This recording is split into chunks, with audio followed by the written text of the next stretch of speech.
किसी सूरत से अच्छा जीवन साथी मिल जाए और शादी हो जाए। हमने प्रार्थना की, एक अच्छी पत्नी उसको मिल गया, अच्छा पति मिल गया। उसके बाद क्या हुआ भाई, 6 महीने तक चर्च से गायब है।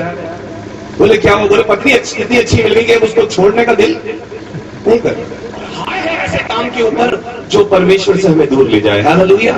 मैं कहता हूं हाय है ऐसी नौकरी के ऊपर जो परमेश्वर में आगे बढ़ने में रुकावट बन जाए। हाय है ऐसी पत्नी पर जो मेरे प्रभु से मेरा रिश्ता तोड़वा दे। हालेलुया। उसको पहली फुर्सत में छोड़ देना। आप उठ के आ गए, आज आपका यहाँ ये बोया गया समय जीवन भर आपके लिए बरकत का कारण ठहरेगा। मैं विश्वास के साथ कह रहा हूं। धन्यवाद करता हूं आप में से हर एक के लिए आए हैं, और आए हैं तो इस प्यास और इस भूख के साथ बैठना कि खुदावंद आज तुम मुझसे बात करना। हालेलुया। हर प्रार्थना सभा में जाके इसी बात को करना कि प्रभु प्रचार कोई नहीं करे, प्रचारक कोई भी हो, लेकिन आज भीड़ में कितने लोग आएंगे मुझे से मतलब नहीं है, कौन आएगा कौन नहीं आएगा, लेकिन आज प्रचारक पे अभिषेक रखना और आज उससे तू कम से कम मुझसे बात करना। अब विश्वास कर रहा हूं 1.5 घंटा चल जाएगा या 2 घंटे चल जाएगा, उसमें से एक बात जरूर ऐसी होगी जो प्रभु ने सिर्फ आपसे कही होगी। धन्य वो जो धर्म के भूखे और धन्य है। धन्यवाद करो परमेश्वर के वचन में भूखों प्यासों को भी धन्य कहा गया है। हालेलुया। हालेलुया। भूखों प्यासों को भी धन्य कहा गया है। ऐसा आ गया है कि प्रभु इस समय कुछ कहने के लिए जा रहा है। कितने लोग प्रभु की आवाज को सुनने के लिए तैयार हैं?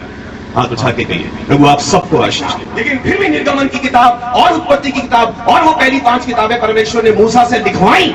लिख इनको। कुरिन्थियों को लिखते हुए पौलुस कहता है ये बातें जो उन पर पड़ी वो हमारे लिए जो अंत के समय में रहते हैं दृष्टांत की रीति पर लिखी गई हैं। यूहन्ना को पतमुस के टापू के ऊपर जब परमेश्वर ने पूरा प्रकाशित वाक्य दिखाया तो उसको बोला ये बातें जो मैं तुझे बता रहा हूं इनको लिख ले, लिख ले इन बातों को, और तुम्हें भी जीवन में वही बातें याद रहेंगी। विश्वास करो जो तुम बाइबल में पढ़ोगे नहीं, सुनोगे नहीं, हर वो बात जो तुम अपने हाथ से लिखोगे। लिखना सीखो प्रभु के बच्चे। सुनने वाले तो सालों से बने हो, अब थोड़ा लिखने की भी कोशिश करो, और लिखना वो जो तुम्हारी समझ में आया। प्रचारक ने क्या समझाया उस बात को छोड़ो। तुमने क्या सीखा? जिस तरह कल शाम को मैं आता तुम्हारा, और जो तुम लिख दोगे वो है तुम्हारा मोती। क्या है वो? तुम्हारा मोती। जब डायरी खोलोगे तो ये बात प्रभु ने उस दिन उस प्रचारक के जरिए या उस मीटिंग में या अपनी आत्मा के द्वारा मुझे बताई, और ये मेरा मोती है। तब सचमुच में पहचान होगी तुम्हें उन कुत्तों की और उन सुअरों की जिनके लिए प्रभु कह रहा है पवित्र वस्तुएं कुत्तों को मत दो और अपने मोती सुअरों के आगे मत डालो। आप कभी नहीं डालेंगे क्योंकि वो आपका मोती है। बहुत से लोगों ने इस बाइबल को इसलिए पैरों में रुंधवा दिया क्योंकि ये उनका मोती नहीं था। आज गली गली में चौराहों पे लोग ट्रैक्ट ऐसे बांट रहे हैं, और दिल्ली में मैं देखता हूँ बड़ी बड़ी कन्वेंशन में पैरों के नीचे वो कुचले जाते हैं। रेस्टोरेंट्स में, हॉस्पिटल्स के अंदर, होटल्स के अंदर बाइबल मुफ्त बांटी जा रही है, और उसके बाद उसको फाड़ के उसमें चूरन की तरह और बहुत सी मूंगफली और रेवड़ियां बिक रही हैं उसके अंदर, क्योंकि कीमत नहीं देनी पड़ रही ना। और इंसान कीमत सिर्फ उसी चीज की समझता है जिसकी वो कीमत चुकाता है। धन होगा, तेरा धन है, वहीं पर तेरा मन है। इसलिए अगर किसी जगह पे आपका कभी मन ना लगे ना तो सबसे अच्छा फॉर्मूला बता रहा हूं, जहां पे कभी मन नहीं लगता वहां पे जाके पहले थोड़ा सा धन लगा दो, मन अपने आप वहां पे पहुंच जाएगा। जिस बैंक में आपका अकाउंट है ना, बिहावर में या कहीं, जब भी आप कहीं उस बैंक के सामने से निकलेंगे ना एक बार गर्दन जरूर घूमेगी, क्योंकि वहां पर धन रखा भाई। सुबह कहां गए पास्टर साहब? भास्कर निकलता है यहाँ पे, भास्कर में न्यूज आए उस बैंक में डाका पड़ गया, घर बैठे बैठे वही हार्ट अटैक। क्यों? मेरा वहां पे। तो जहां पे आपका मन ना लग रहा हो ना, मतलब चर्च में आने में मन नहीं लगता, चर्च में ढेर सारा धन लगा दो, हर संडे चेक करने आओगे खर्च हुआ भी या ये आपको सच्ची बात बता, जहां पे मन न लगे वहां धन लगा दो, ऑटोमेटिकली। इंग्लिश में लिखा है इट विल फॉलो, वो अपने आप पहुंच जाएगा। कहिए हालेलुया। हालेलुया। निकाल लीजिए, मैं एक तो आयतें आपको बताता हूं, उसमें से एक आयत के ऊपर मैं आपको आज थोड़ी देर कुछ बताने की कोशिश करूंगा। कल हमने पढ़ा मत्ती रचित सुसमाचार उसका 7वां अध्याय उसका 6ठा पद, निकालिए। इसलिए पवित्र वस्तु कुत्तों को मत देना और अपने मोती, पढ़िए भाई दीपक। पवित्र वस्तु कुत्तों को न दो और अपने मोती सुअरों के आगे मत डालो। तो एक चीज जो मैं आपको चाहता हूं, अभी पहली चीज है लिखा है अपने मोती। सब बोलिए मेरा मोती। मैं चाहता हूं कुछ बातें आपको जाने और इस बात को आप पढ़ना सीखना। आपको एक अच्छा प्रचारक प्रभु ने दिया है। भाई साहब आने वाले समय में इसको आपको बताएंगे और परमेश्वर के पास आएंगे, इसको खोल के आपको समझा पाएंगे। लेकिन कुछ चीजें हैं जो कि प्रभु से जुड़ी हैं और कुछ चीजें जो आपसे जुड़ी हैं। आज की इस बाइबल अध्ययन के अंदर मैं चाहता हूं आप इन बातों को लिखें, नोट करें। पहली चीज है आपके मोती। तो वो क्या चीज है सिस्टर? बोलिए मेरा मोती। इसलिए बहुत कुछ हम प्रभु से मांगते हैं, प्रभु तेरे पास है। मैं आज की सुबह आपको ये बताना चाह रहा हूं बहुत कुछ आपके पास भी है, लेकिन आपको नहीं पता कि वो आपके पास है। या तो है नहीं या फिर है और आपको पता नहीं। तो मैं प्रभु में आपका भाई होने के नाते आपको ये बता रहा हूं वो चीज जानो और समझो कि आपके पास है। पहली चीज आपके पास क्या है? बोलो मेरा मोती। और दूसरी चीज आपके पास क्या है? मतलब 5 का 20 पढ़िए।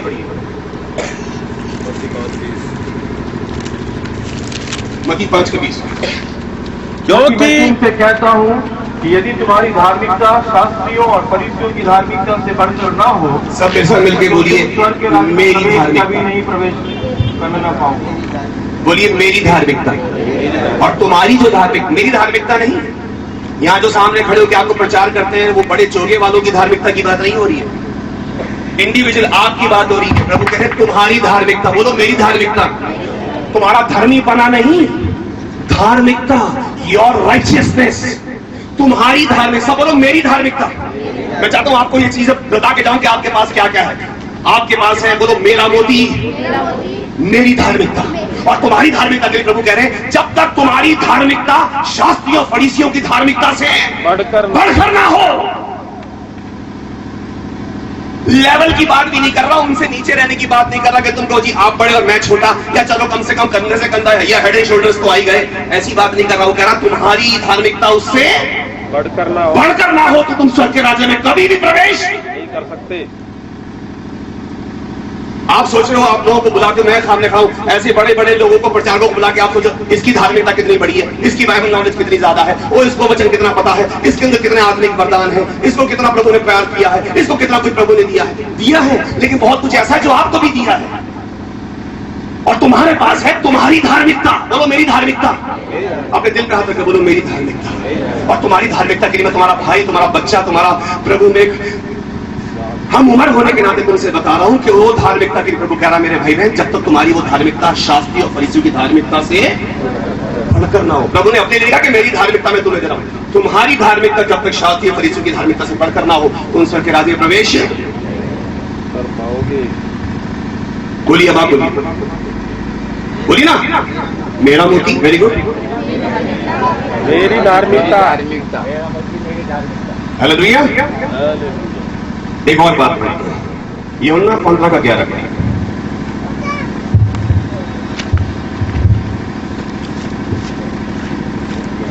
मैंने ये बातें तुमसे इसलिए कही है कि मेरा आनंद तुम्हें बना रहे और तुम्हारा आनंद पूरा हो जाए।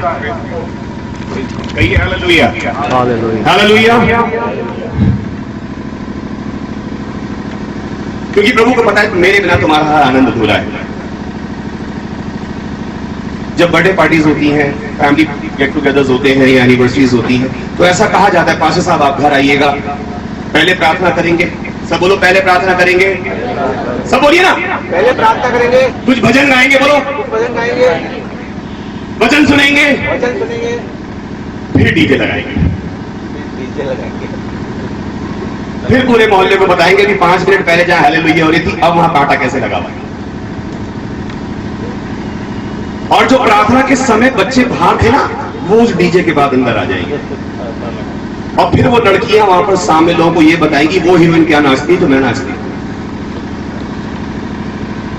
और माँ बाप भी बैठ करके तालियां बजाएंगे और गेस्ट भी आकर के कहेंगे वाह वाह। लगा शायद योएल नबी की वो आयत तुम्हारे घर में पूरी हो जाती कि मैं अंत के समय में अपना आत्मा हर एक पर उंडेलूंगा, तुम्हारे बेटे और बेटियां भविष्यवाणियां करेंगे। शायद मोहल्ले में तुम्हारे घर की पहचान ये होती कि ये है भविष्यवक्ता लड़की उस बेटी का घर।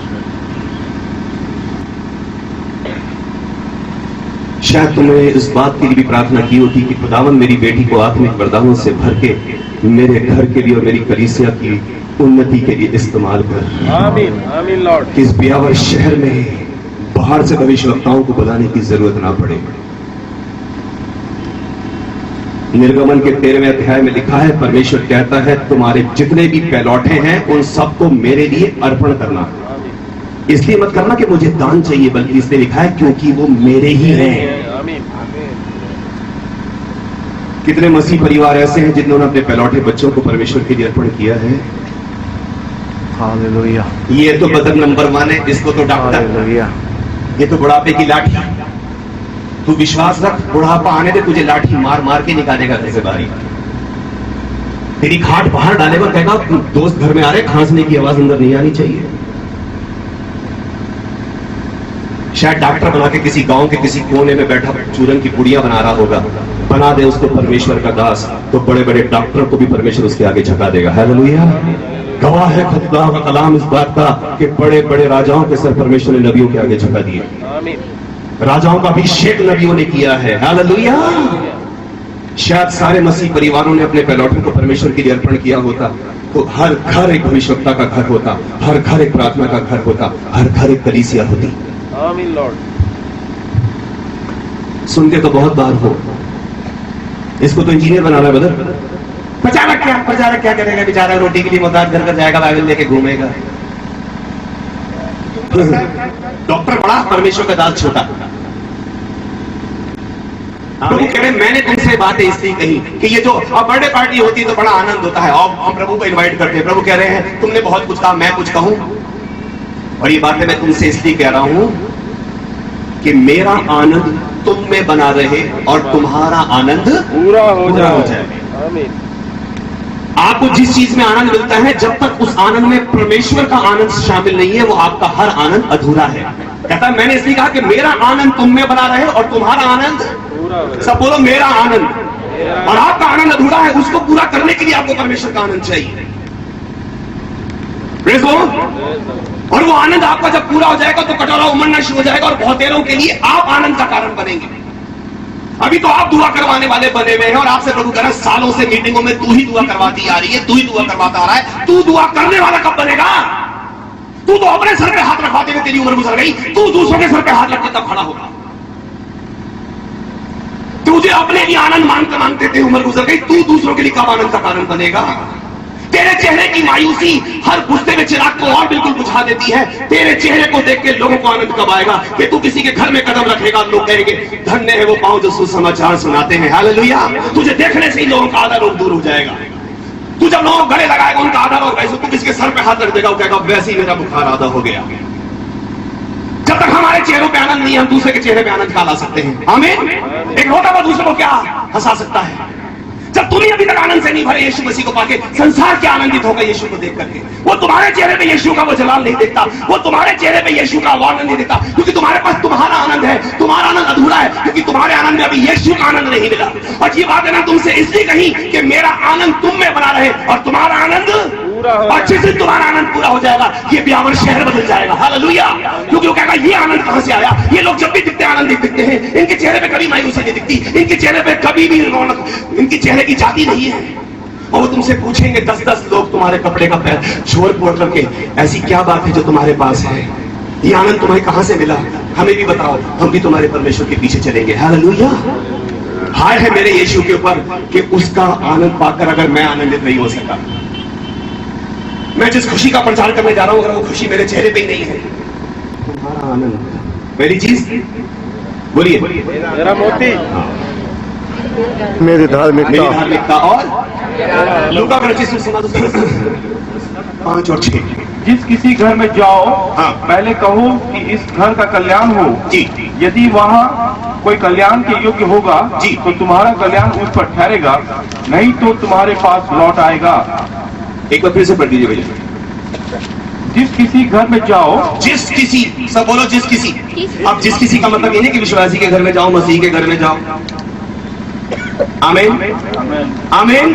जिस किसी का मतलब है जिस किसी के घर में जाओ, अपने कुलीग के घर में जाओ, अपने बॉस के घर में जाओ, अपने सर्वेंट के घर में जाओ, अपने मिलने वालों के घर में जाओ, जिस किसी घर में जाओ जी। पहले कहो, पहले कहो, में जाओ, पहले कहो। पहले किसी घर में जाने से तुम्हारा पहला काम क्या है? उसके डोर मैट पे पैर पोछना वेरी गुड, ये एटिकेट और मैनर्स में आता है। घंटी या डोर नॉक करके अंदर जाना वेरी गुड, ये भी आपने अच्छी बात सीखी। This is also part of a discipline.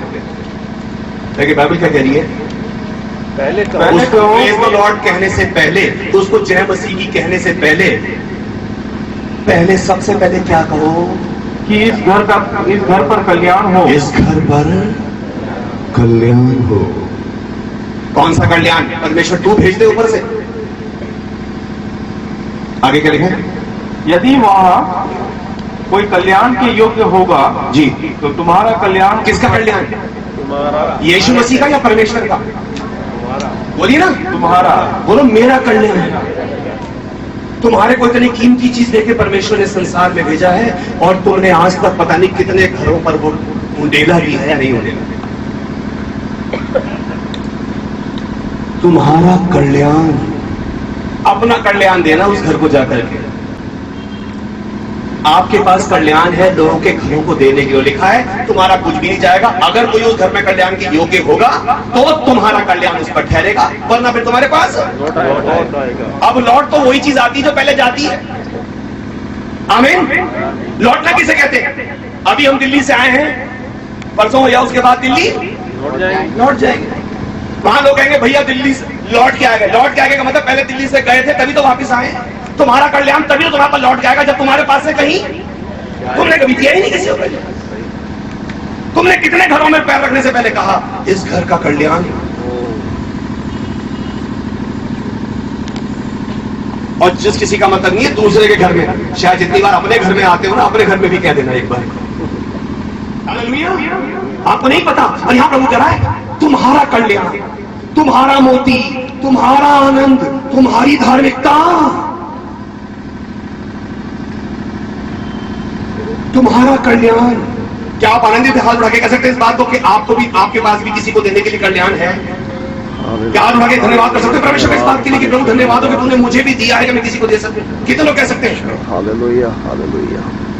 हाथ उठाइए कहीं परमेश्वर धन्यवाद हो, मेरे पीछे थोड़ा ये परमेश्वर धन्यवाद हो कि आपने मुझे कल्याण दिया कि मैं दूसरों को कल्याण दे सकूं। और मैंने कल वचन में ये सीखा था, आप बताइए प्रभु को, मैंने वचन में सुना था खुदावन पर, दिया करो तो तुम्हें भी दिया जाएगा। जब मैं किसी को आशीष दूंगा तो मुझे भी आशीष मिलेगी। जब मैं किसी के घर पे कल्याण चाहूंगा तो मेरे घर पर भी कल्याण होगा। नुकसान क्या है मेरा? अगर कोई उस लायक होगा तो चला जाएगा, नहीं तो मेरे पास। आप देना तो सीखो। बात चंदे की थैली पे आके खत्म हो जाती है। दिया करो, दिया करो, दिया करो। वो देना चाहिए चंदे में, कह रहा हूं जरूर से ज्यादा देना चाहिए। बहुत परिचित और ज्यादा बोगे उतना काटोगे, लेकिन और भी बहुत कुछ है देने के लिए। दूसरों को अपना आनंद दो, दूसरों को अपना कल्याण दो। दोगे तो तुम्हें दिया जाएगा। दूसरों को अपनी आशीष दो, दोगे तो तुम्हें दिया जाएगा। मेरा मोती, मेरी धार्मिकता, मेरा आनंद, मेरा कल्याण। मती रचित समाचार उसका 5वां अध्याय है।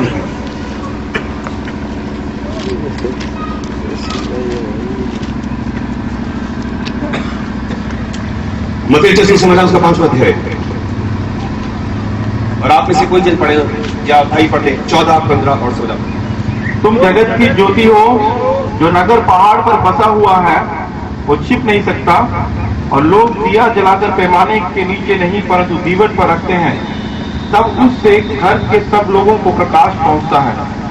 उसी प्रकार तुम्हारा उजियाला मनुष्य के सामने चमके कि वो तुम्हारे भले कामों को देखकर तुम्हारे पिता की जो स्वर्ग में है बड़ाई करें।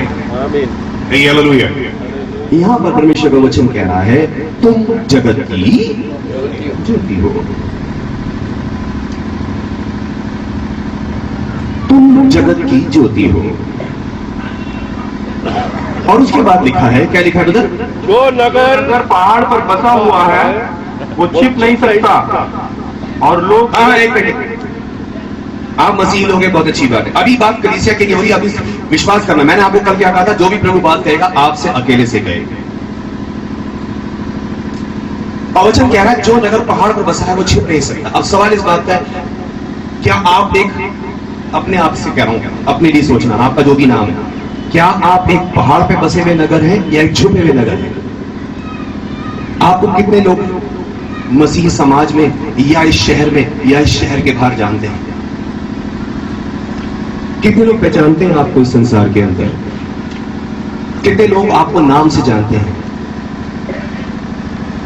कहीं आप में छुपे हुए शहर तो नहीं है? एक जंगली पौधा तो नहीं हो किसी कोने में वहीं उगा और वहीं खत्म हो गया, जो एक मैदान के फूल की नहीं फूलता है और जो पवन लगते ही ठहर नहीं सकता? क्या आप नहीं चाहते कि परमेश्वर आपको एक शहर वो बनाए जो पहाड़ पर बसा हो, जो छिप नहीं सकता? और प्रॉब्लम यही है कि हम एक शहर तो है लेकिन कहीं छिपे हुए शहर है। पहाड़ पर कब बसेंगे जाकर के? ऊंचे आंखें उठा के लोग कब देखेंगे हमारी तरफ? कल शाम को जिस तरह मैंने आपसे कहा, कब लोग आपके कपड़ों की छोर पकड़ के आपसे कहेंगे कि अपने परमेश्वर से हमें मिला दो?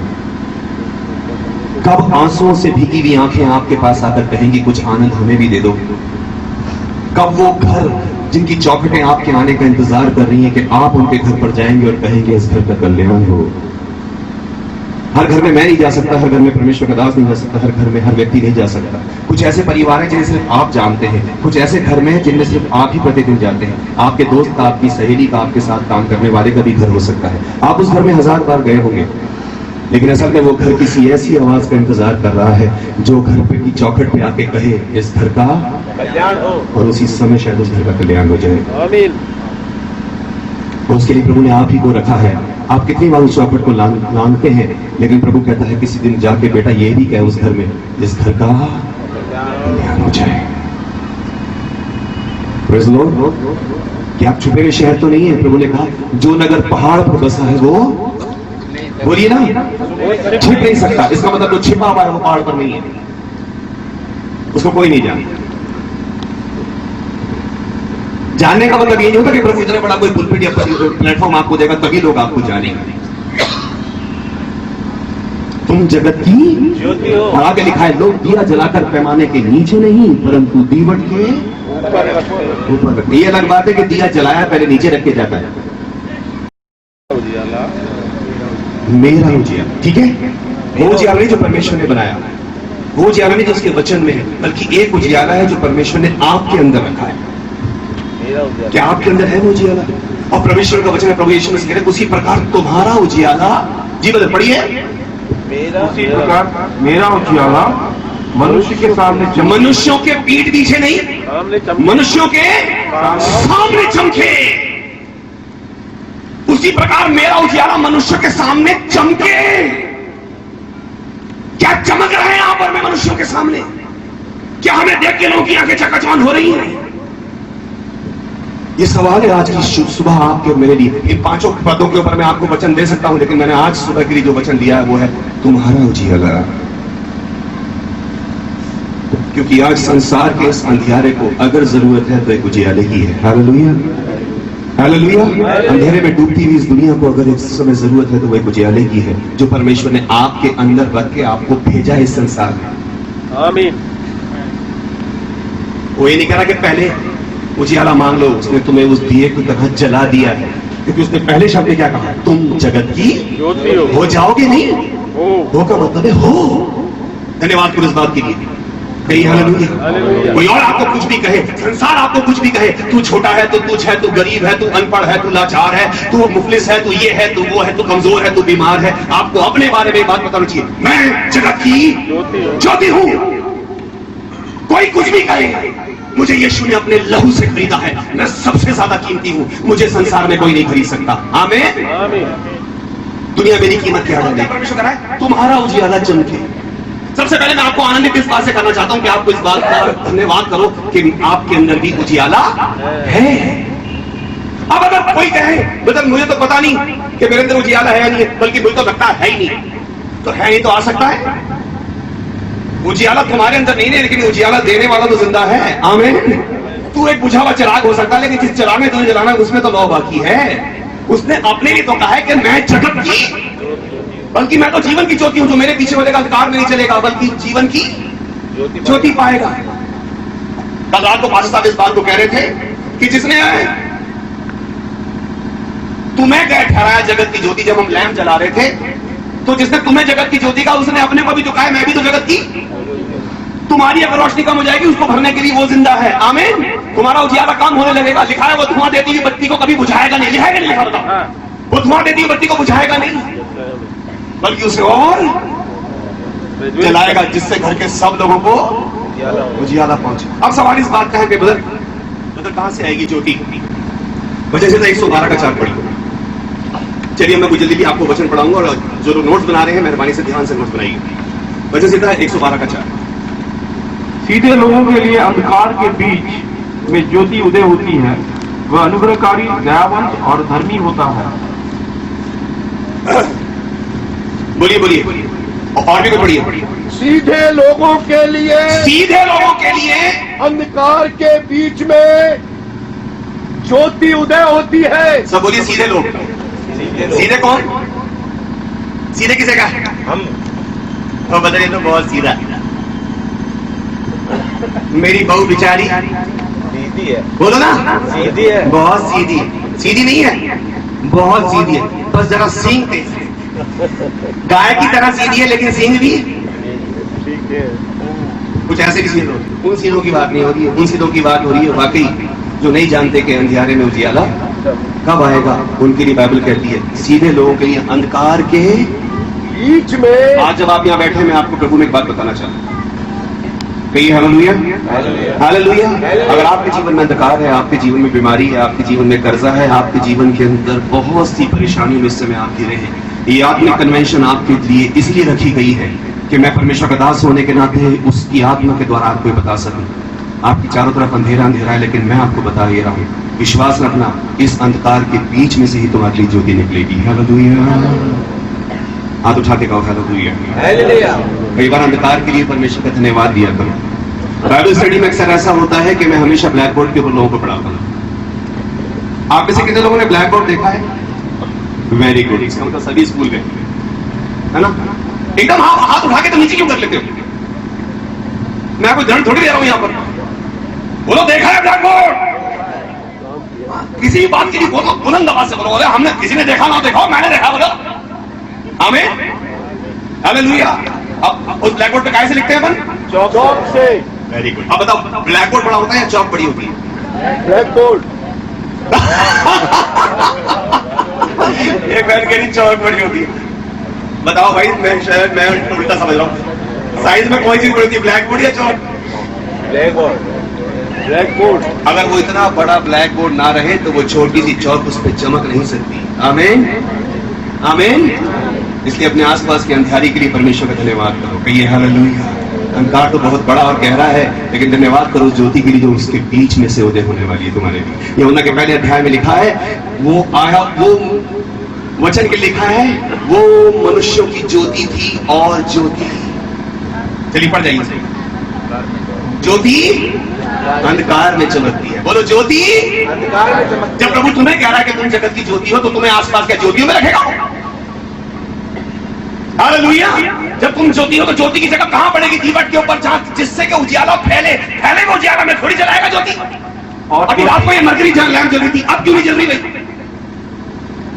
क्योंकि हम अंधकार नहीं है। अगर मुझे परमेश्वर ने ज्योति बनाया तो मुझे वहीं तो भेजेगा जहां पे अंधकार होगा। हालेलुया। आपको अगर परमेश्वर ने ज्योति बनाया तो उन्हीं जगह पे तो रखेगा, उन्हीं लोगों के बीच में तो आपको नौकरी दिलवाएगा, उसी मोहल्ले में तो आपको घर दिलवाएगा जहां पर सबसे ज्यादा,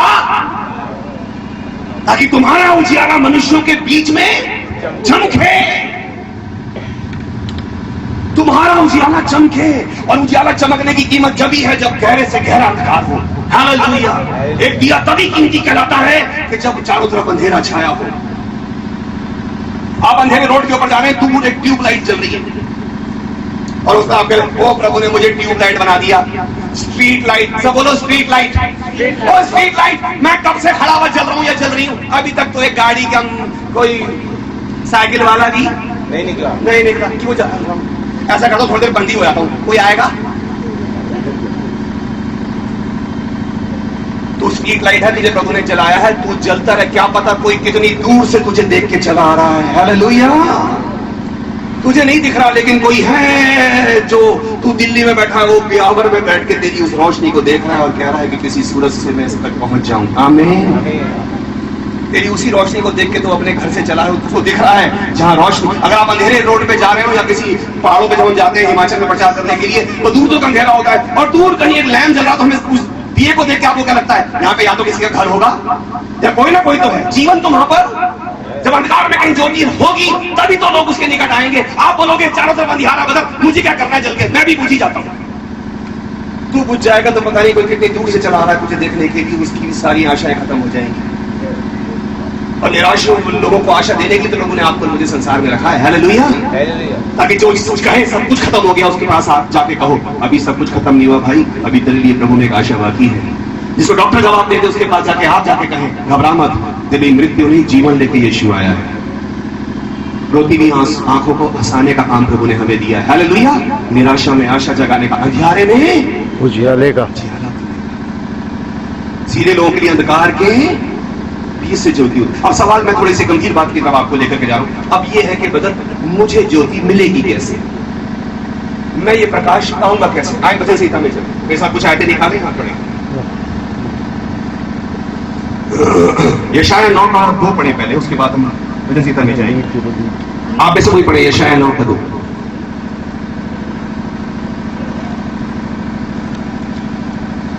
जो लोग अंधियारे में चल रहे थे उन्होंने बड़ा उजियाला देखा, और जो लोग घोर अंधकार से भरे हुए मृत्यु के देश में रहते थे उन पर ज्योति। जो लोग अंधियारे में थे उन पर, जो लोग अंधियारे में थे चल रहे थे, हाँ, उन्होंने बड़ा उजियाला देखा, और जो लोग घोर अंधकार से भरे हुए मृत्यु के देश में रहते थे उन पर ज्योति उन पर चमकी। तो ज्योति उस पर नहीं चमकेगी जो ऑलरेडी ज्योति में है, ज्योति उसी पे चमकेगी जो अंधियारे में है। जो लोग अंधियारे में थे चल रहे थे उन पर ज्योति चमकी। इसलिए अपने आसपास के अंधियारे के लिए एक बार फिर से परमेश्वर का धन्यवाद दो, बोलो हालेलुया। और मेरे मां हार्ट याद है। अभी उजियाला हमें चाहिए लेकिन उजियाला मिलेगा कहां ये समझना है। तेरा वचन मेरे पांव, तेरा वचन मेरे पांव के लिए दीपक और मेरे मार्ग के लिए उजियाला है। अब समझिए जिस उजियाले को प्रभु यीशु मसीह चमकाने के लिए कह रहे हैं वो आपको और मुझे मिलेगा कहां? वो है परमेश्वर का वचन। वो क्या है? परमेश्वर का वचन। इस समय जो आपके बीच में चमक रहा है, इस समय जो आपको अपनी ओर आकर्षित किए हुए है, इस समय जिसको सुनने के लिए आप बैठे हैं, वो दिल्ली से आया कोई प्रचारक भाई संजय राज नहीं है, वो परमेश्वर का, बोलिए ना, वचन है। और वो वचन ही आपके पांव के लिए दीपक और मार्ग के लिए, मेरे पांव के लिए दीपक और मार्ग के लिए उजियाला है। उजियाला क्या है? परमेश्वर का वचन।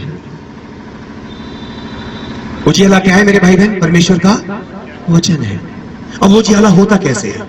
इसी भजन संहिता की 130 की आयत पढ़े, Psalm 119 वर्स 130, 119 का 130। तेरी बातों से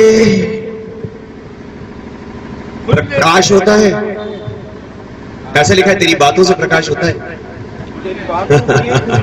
तेरी बातों से प्रकाश नहीं होता, तेरी बातों के खुलने से, बोलिए ना, तेरी बातों के खुलने से प्रकाश होता है। और परमेश्वर की बातें इतनी आसानी से नहीं खुल जाती, इसलिए उसकी बातें, आओ परमेश्वर की बातें करें। बातें बातें बातें बातें बातें बातें बातें बातें बातें, घर में बातें, चौराहे पे बातें, आओ भी कलाम की बात करने, आओ थोड़ी बात करें, आओ यीशु की बात करें, आओ मरियम की बात करें, आओ पतरस की बात करें, इसकी करें उसकी करें, बहुत सारी बातें बातें बातें। ओ खुदावंद ने कहा, ओ यीशु मसीह ने तो शराब बनाई थी, ओ यीशु की मस्जिद बुलाई थी, ओ यहाँ पर ऐसा हुआ था, वो सारी बातें बातें। ओ पतरस पे चादर उतरी थी, ओ उसने सब कुछ खा लिया और हम भी सब कुछ खा रहे हैं। ओ लिखा है आप दुआ करके खा लो सब ठीक हो जाता है। ओ ये कर लो वो कर लो, और बातें बातें बातें बातें बातें। बात बातों की नहीं हो रही भाई, बात इस बात की हो रही कि तुम्हारा उजियाला लोगों के सामने कब चमकेगा, कि वो तुम्हारे भले कामों को देखकर तुम्हारे पिता की जो स्वर्ग में है बढ़ाई करेंगे। अल्टीमेट वो आयत खत्म कहां पे होती है? कि तुम्हारे पिता की, अब बढ़ाई तो हो ही नहीं मेरे पिता की, वो होगी कब? जब मेरा उजियाला मनुष्य के सामने चमकेगा। चमकेगा कब? जब उजियाला मेरे अंदर से लोगों के सामने निकलेगा। वो निकलेगा कब? जब उजियाला मेरे अंदर होगा। मेरे अंदर वो उजियाला कब आएगा भाई? जब वो उजियाला मेरे सामने होगा। और वो उजियाला उसकी बातों से होता है, वचन से होता है, लेकिन बाइबल बताती है तेरी बातों से नहीं, तेरी बातों के खुलने से प्रकाश होता है। मैं जहां भी जाता हूं एक बात लोगों को बताता हूं, बड़ा छोटा सा उदाहरण है। पिछली बार जब मैं आया था तो मिस्टर मैथ्यूज के यहाँ ठहरा था, भाई दीपक के यहाँ, और हम 3 लोग थे। तो भाई मैथ्यू साहब, भाई दीपक अपना पूरा घर छोड़ करके वो अपने पापा के यहाँ चले गए और हम तीनों उनके घर में अकेले थे। और उन्होंने बोला भैया मैंने टंकी में पानी भर दिया और ऐसा करके मोटर चला दी, आप नहा लो ना, सो फ्रेश हो जाना। अब उनकी वाइफ भी चली गई और मान लीजिए वो मेरी प्यारी बहन वहां पर होती और वो मैं नहाने के लिए जाऊं। अब ऐसा अक्सर होता है जब मैं बहुत से शहरों में जाता हूं तो बहुत से लोगों के घर में रहना होता है, वहां लोग कहते हैं भैया आपके लिए अलग टावल रखा है, आपके लिए अलग सोप रखा है, आपका ये है। कई लोगों ने अपने मकान बनाए हैं और सर बहुत सी जगहों पे उन्होंने अपने घरों में एक कमरा स्पेशल मेरे लिए अलग से बना करके रखा है। जिन्होंने मकान बनाया मेरा कमरा उनके घर में अलग से बना है। जब मैं जाता हूँ चाहे 1 दिन 2 दिन वहीं ठहरता हूँ तो सब कुछ मेरे लिए अलग रखा है। तो वो बोलेंगे हमें, कोई बहन बोले तो भैया आपके बाल बड़े गंदे से लग रहे, चलो आप ये इस्तेमाल कर लो बाथरूम में। और मुझे जैसा आदमी जिसे शायद कभी ना देखा वो बोलेगा बहन ये क्या है, वो बोलेगी भाई ये शैम्पू है। सब बोले शैम्पू, सब बोलो ना। अरे किसके से शैम्पू देखा है, किसके से देखा है, किसके से इस्तेमाल किया है? चलो कुछ ने तो किया है, वैसे इस्तेमाल नहीं करना अच्छा होता है। खैर तो वो मेरे को दे दे, बोले भाई ये शैम्पू। मैं बहन इससे क्या होगा? बोलिए इससे आप सर धोएंगे ना, इससे झाग आएंगे, झाग। और आजकल हर चीज सैशे में आती है ना, सैशे समझते हैं ना, छोटे से। तो सोच छोटा सैशे मुझे दे दे, उस पे लिखा हो, क्या लिखा हो? रिजॉइस। फिलिपियों 4 है ना, rejoice in the Lord always. तो रिजॉइस लेकर के मैं कहूं बहन क्या होगा? बोली भैया इससे सर में झाग आएंगे, झाग। और मैं अंदर गया और मैं रगड़ रहा हूं जोर से, अंदर कर रहा हूं बहन झाग, वही और जोर से रगड़ो भैया, और जोर से। मैं कह रहा हूं इतने जोर से रगड़ूं तो भाई कई सारे बाली जो बचे कुचे वो भी ना उतर जाए। नहीं रगड़ो रगड़ो। नहा के बाद में बाहर आया, उसके हाथ में सैशे पकड़ाया, पकड़ो बहन ये क्या शैम्पू है, एक भी झाग? बोली आपने इस्तेमाल नहीं किया? बोले इस्तेमाल नहीं किया, रगड़ रगड़ के इसकी पेंटिंग मिटा दी मैंने।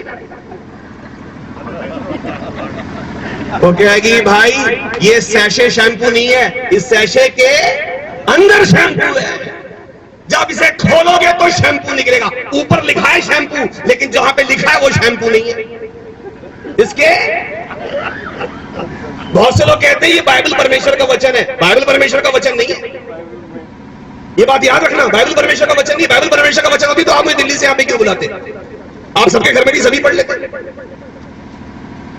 बाइबल परमेश्वर का वचन नहीं मेरे भाई, बाइबल में परमेश्वर का वचन है। Hallelujah hallelujah. बाइबल परमेश्वर का वचन नहीं है। कोई पूछे आकर के क्या बता के गया वो प्रचारक, कहना जी वो तो बता के बाइबल परमेश्वर का। मुझे खबरदारों से दोबारा बुलाया।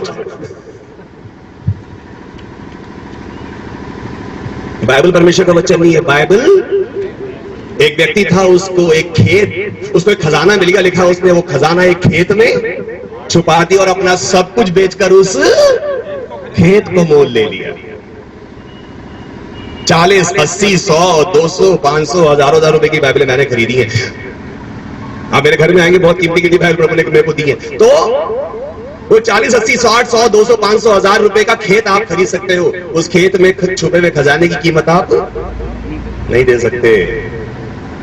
उसको पता था खजाना मैं नहीं खरीद सकता, खेत खरीदने की ताकत मुझ में।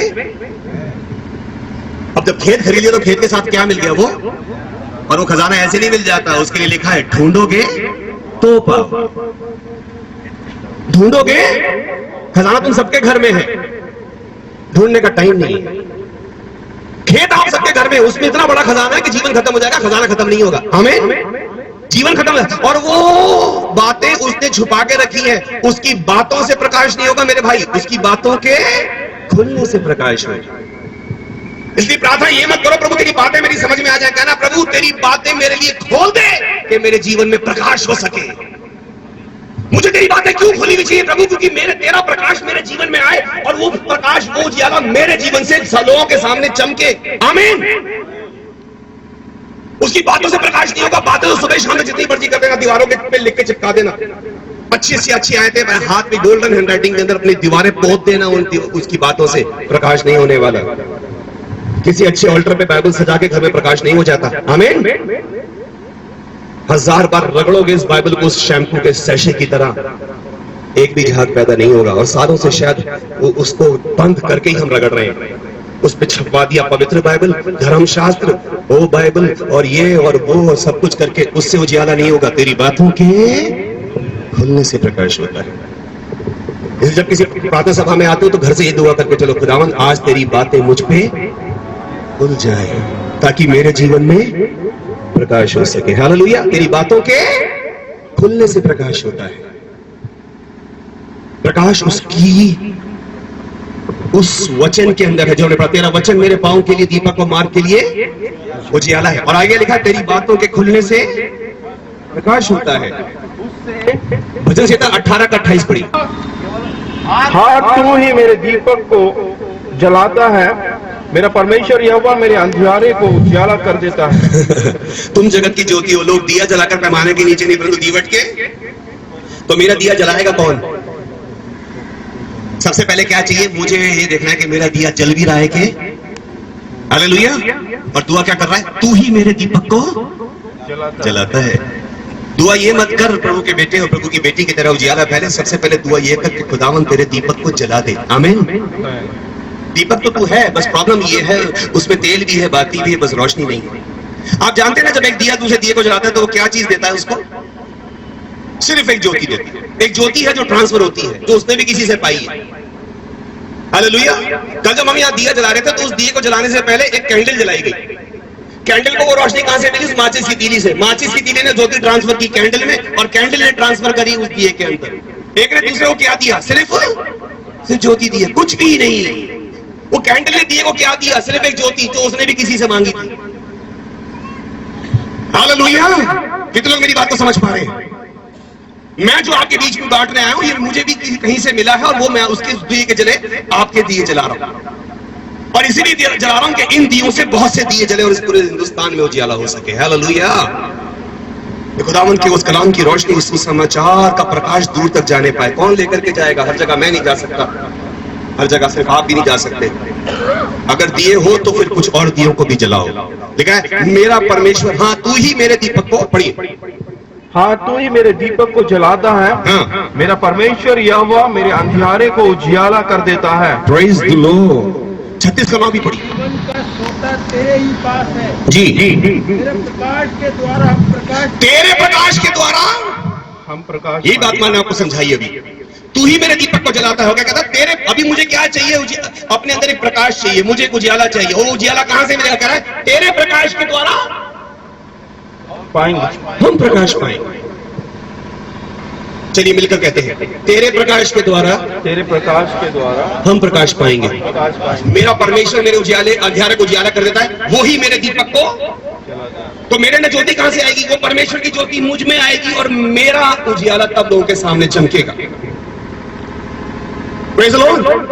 अब ये उजियाला जलेगा कैसे? अब परमेश्वर की वो ज्योति मेरे तरफ आएगी कैसे? अब मैं इंपॉर्टेंट बात, अब प्रचार के क्लाइमेक्स पे आ रहा हूं, इस बात को ध्यान समझिएगा। इस सेगमेंट को प्लीज आप मिस मत कीजिएगा, क्योंकि यही आज सारे प्रचार का निचोड़ है।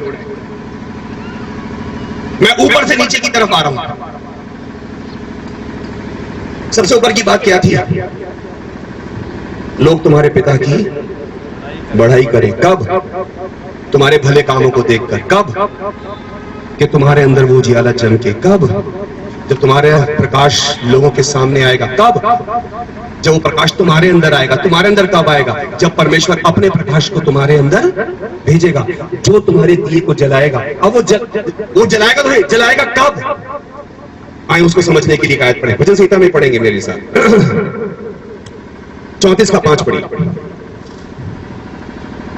जिन्होंने उसकी ओर दृष्टि की उन्होंने ज्योति पाई। बस ये बात ध्यान करना। ज्योति कब मिलेगी बोलो सिस्टर? जब आप उसकी ओर, प्रॉब्लम क्या हो रही है? उसकी तरफ दृष्टि तब करते हैं जब कोई मुसीबत आती है। अगर आप सोच रहे हैं आप सुबह घुटने टेक के परमेश्वर के सामने बैठ गए तो आपकी दृष्टि परमेश्वर की तरफ हो गई, आप भूल में हैं। अगर आप सोच रहे हैं आपने दिन में 2 घंटे बाइबल पढ़ ली तो आपकी दृष्टि परमेश्वर की ओर हो गई, आप बहुत बड़े धोखे में जी रहे। जिन्होंने उसकी ओर उन्होंने ज्योति पाई। ज्योति कब मिलेगी? मेरा यहोवा मेरे दीपक को जलाएगा, तेरे प्रकाश के द्वारा हम प्रकाश पाएंगे। मेरा परमेश्वर मेरे अंधियारे को उजियाला कर देता है, तेरी ज्योति मेरे अंदर आएगी। ज्योति आएगी तब जब आपकी निगाहें हमेशा हर पल हर समय आपको एक ही बात का एहसास रहेगा, मैं उसके सामने खड़ा हूं। हालेलुया। दुष्टों के डेरे में वास करने की बजाय परमेश्वर की डेवड़ी पे खड़ा रहना ही मुझे अधिक भाता है। भजन संहिता 84 के 10 में लिखा है, मैं आप सबके लिए दिल से, एक एक जन जो वहां कोने से यहां तक बैठा है, मैं दिल से धन्यवाद देता हूं, कितने सब्र से आपने वचन सुना है। और ये इसलिए हुआ कि भजन संहिता 84 के 10 में लिखा है, तेरे आंगनों में का एक दिन कहीं और के 1000 दिनों से उत्तम है। धन्यवाद हो परमेश्वर के इस आंगन के लिए, कहिए हालेलुया। और धन्यवाद हो आज के दिन के लिए, कहिए प्रेज द लॉर्ड। और आप सबके लिए मैं दिल से परमेश्वर का धन्यवाद देता हूं। और मैं चाहूंगा जब मीटिंग खत्म हो, आप में से एक एक जन मुझसे जरूर मिल के जाना। आमीन। कल बहुत से लोग मुझसे बिना मिले चले गए, मैं यहाँ आगे थोड़ा सा बिजी था और मुझे दुख हुआ इस बात का। मैं मिलने के लिए और बात करने के लिए हूँ, प्लीज सब कम से कम एक बार मुझसे मिलकर जरूर जाइएगा, ताकि मैं देखना चाहूं कितने वो लोग थे जिन्होंने आज इस बात को समझा है कि तेरे आंगन में का एक दिन कहीं और कहीं और जो है ना, आपने आयत निकाल दी ना, वो वहां पे लिखा तेरे आंगन में का एक दिन, और कहीं का मतलब है वो फिल इन द ब्लैंक है, उसको भर लेना। और कहीं का मतलब है दोस्तों की टोली, कहीं सहेली का घर, कहीं सिनेमा हॉल, कहीं वो चौपला, वो पान की दुकान, या जो भी थिएटर या डीवीडी के आगे बैठना, या कोई म्यूजिक कॉन्सर्ट, कुछ भी। तेरे आंगनों में का दिन और कहीं 1000 दिन से, और कहीं गुजारे हुए 1000 दिन। आज मैं जानता हूं आप ऐसे बहुत से लोगों ने ऑफिस से छुट्टी ली है। उत्तम है। तेरे आंगनों में का एक दिन ऑफिस के रूम से, ऑफिस में गुजारे गए 1000 दिनों से, तेरे आंगन का एक दिन मेरे दफ्तर के 1000 दिन से भी उत्तम है। हालेलुया। तेरे आंगनों में का एक दिन। Praise the Lord. आज का ये दिन जो आपने प्रभु के लिए दिया है ना, प्रभु ने यादगार की किताब में लिखा है। आज का ये दिन यादगार की किताब में लिखा गया है कि आप वो लोग हैं जो परमेश्वर से कह रहे हैं, प्रभु तेरे आंगन का एक दिन कहीं और के 1000 दिनों से बढ़कर है। तो यहाँ पे क्या कहता है वो, अभी कौन सा भजन संहिता पढ़ा हमने, कौन सी आयत पढ़ी, लिखा है जिन्होंने उसकी ओर दृष्टि की, उन्होंने, देखिए मैं बहुत इंटरेस्टिंग बात आपको बताऊं, चले निर्गमन की किताब में चले, एक बात आपको बताता हूं, उसको सुनकर आपको बहुत आनंद होगा। निर्गमन की किताब निकालें मेरे साथ, बाइबल की दूसरी किताब है निर्गमन की पुस्तक, और उसका 34वां अध्याय, उसका 29 वर्ष। जब मूसा साक्षी की दोनों तख्तियां हाथ में लिए हुए सीने पर्वत से उतर आता था, तब यहोवा के साथ बातें करने के कारण उसके चेहरे से किरणें निकल रही थी। कहिए हालेलुया। परंतु वह कहिए हालेलुया। हालेलुया।